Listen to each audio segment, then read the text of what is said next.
Assalamualaikum warahmatullahi wabarakatuh. Perkenalkan, nama saya Rinto S. Ajun dari IAIN Sultan Amai Gorontalo, program studi pendidikan agama Islam dari kelas 1D. Baik, di sini saya akan membacakan artikel tentang identitas aksiologi. Aksiologi merupakan cabang filsafat ilmu yang mempertanyakan bagaimana manusia menggunakan ilmunya. Jadi yang ingin dicapai oleh aksiologi adalah hakikat dan manfaat yang terdapat dalam suatu pengetahuan. Aksiologi berasal dari kata Yunani aksio, yaitu nilai, dan teori, yang berarti teori tentang nilai. Dalam aksiologi ada dua komponen mendasar, yakni etika moralitas dengan estetika keindahan. Yaitu yang pertama, etika adalah cabang filsafat aksiologi yang membahas tentang masalah-masalah moral. Kajian etika lebih membahas tentang masalah-masalah moral. Kajian etika lebih fokus pada perilaku, norma, dan adat istiadat yang berlaku pada komunitas tertentu. Dalam etika nilai, kebaikan dari tingkah laku yang penuh dengan tanggung jawab terhadap diri sendiri, masyarakat, alam maupun terdapat Tuhan sebagai Tuhan Sang Pencipta. Kemudian yang kedua, estetika. Estetika merupakan bidang studi manusia yang mempersoalkan tentang nilai kaidah. Kaidah mengandung arti bahwa di dalam diri segala sesuatu terdapat unsur-unsur yang tertata secara tertib dan harmonis dalam satu kesatuan hubungan yang menyeluruh. Maksudnya adalah suatu objek yang indah bukan semata-mata bersifat selera serta berpola baik, melainkan harus juga mempunyai kepribadian. Adapun peran untuk aksiologi adalah memberi arah pada manusia untuk melakukan suatu tindakan yang lebih baik. Kemudian adalah ekspresi keindahan. Di sini aksiologi berperan sebagai pembimbing dalam diri manusia untuk berkreasi yang melahirkan suatu keindahan dalam dirinya. Kemudian contoh aksiologi dalam kehidupan sehari-hari.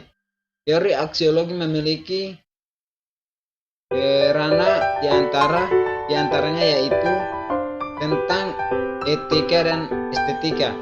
Apabila kita sudah memahami dan mengetahui tentang suatu ilmu pengetahuan, kemudian dilanjutkan dengan kajian aksiologi.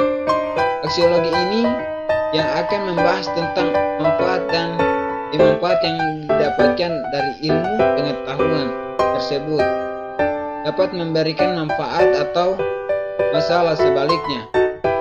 Jadi jika dikaitkan dengan kedua contoh, yaitu meja dan kursi, bisa dikaitkan apakah pengetahuan meja dan kursi tersebut dapat memberikan manfaat di dalam kehidupan sehari-hari kita. Inilah contoh ontologi, epistemologi, dan aksiologi yang saling berhubungan dalam kehidupan sehari-hari.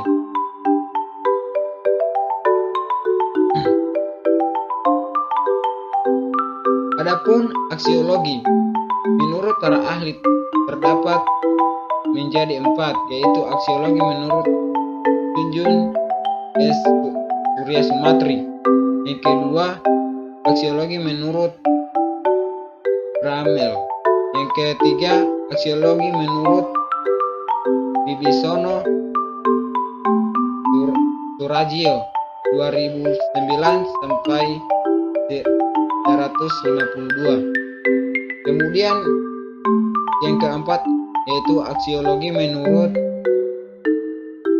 Katsov, yaitu 2004 sampai 319.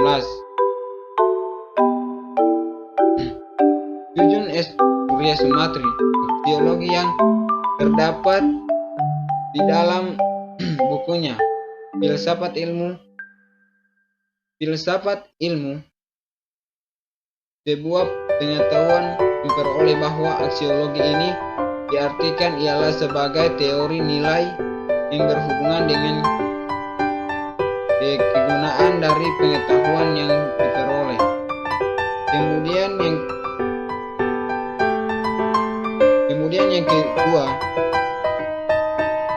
yaitu aksiologi menurut Ramel terbagi menjadi 3 bagian, yaitu moral, yaitu tidak moral. Bidang ini melahirkan disiplin khusus yaitu etika. Kemudian B. Estetika, yaitu ekspresi keindahan. Bidang ini melahirkan keindahan, yaitu kemudian C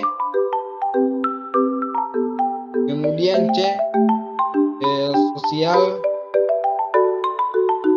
yaitu kehidupan sosial politik yang akan melahirkan filsafat soal politik. Kemudian yang ketiga aksiologi menurut Bibisono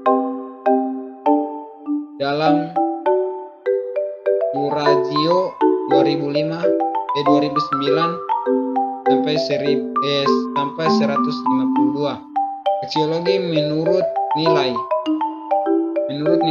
sebagai tolak ukur kebenaran, etika serta moral sebagai dasar normatif penelitian dan juga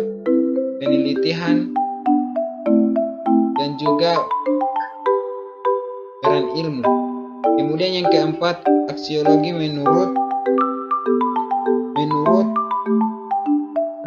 Katsov, yaitu 2004 sampai 319, mendefinisikan bahwa aksiologi ialah sebagai ilmu pengetahuan yang menyelidiki hendaknya nilai yang utama umum ditunjukkan dari